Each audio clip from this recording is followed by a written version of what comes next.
देख रहे हैं भारत न्यूज 365।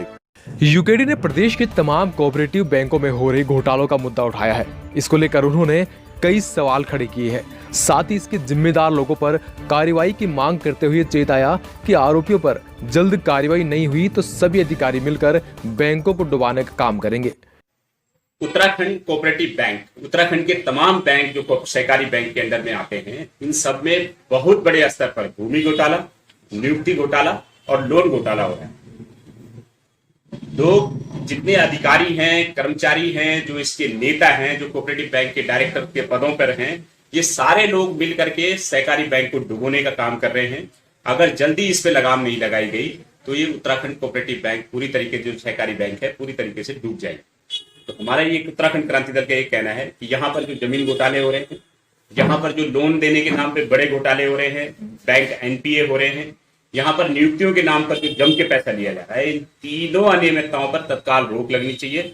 नहीं तो उत्तराखंड क्रांति दल इस घोटालों के खिलाफ जो है आंदोलन करेगा। वहीं प्रदेश सरकार को सुप्रीम कोर्ट से राहत मिलने पर कहा कि सरकार व पुलिस ने घोटाले छिपाने के लिए पत्रकारों पर राजद्रोह का आरोप लगाया। जल्द सब कुछ साफ हो जाएगा और सरकार को अपने किए का भुगतान करना होगा। को कभी उठाया नहीं। उत्तराखंड हाई कोर्ट ने एक बड़ा आदेश दिया था।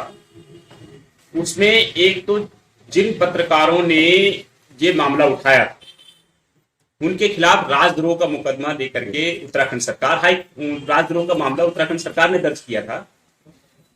उस एफआईआर, राजद्रोह की एफआईआर को हाई कोर्ट ने कैंसिल कर दिया और सुप्रीम कोर्ट ने भी उस एफआईआर को निरस्त ही रखा है।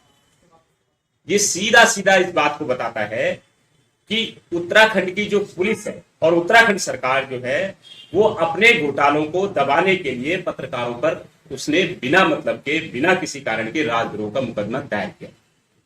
तो सबसे बड़ा झटका तो ये उत्तराखंड सरकार के लिए ये है।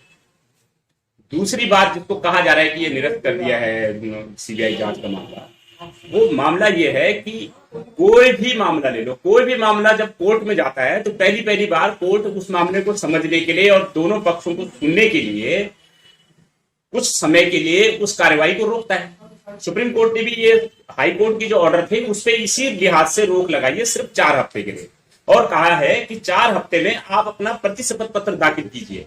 उसके बाद हाई कोर्ट की जो ऑर्डर के क्रियान्वयन है उस पर सुनवाई होगी।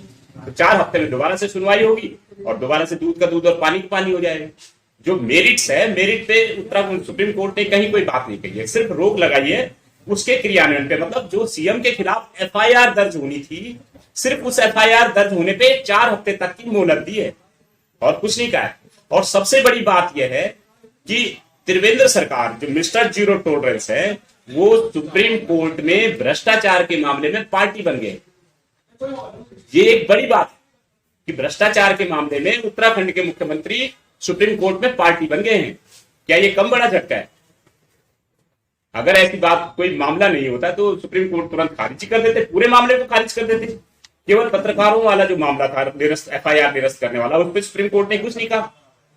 पत्रकारों के खिलाफ जो एफआईआर है जो हाईकोर्ट ने निरस्त कर दी थी, उस पर तो सुप्रीम कोर्ट ने कुछ नहीं कहा। इसका मतलब उत्तराखंड सरकार ने एफआईआर को गलत ढंग से लॉन्च किया था अपने घोटालों को छुपाने के लिए।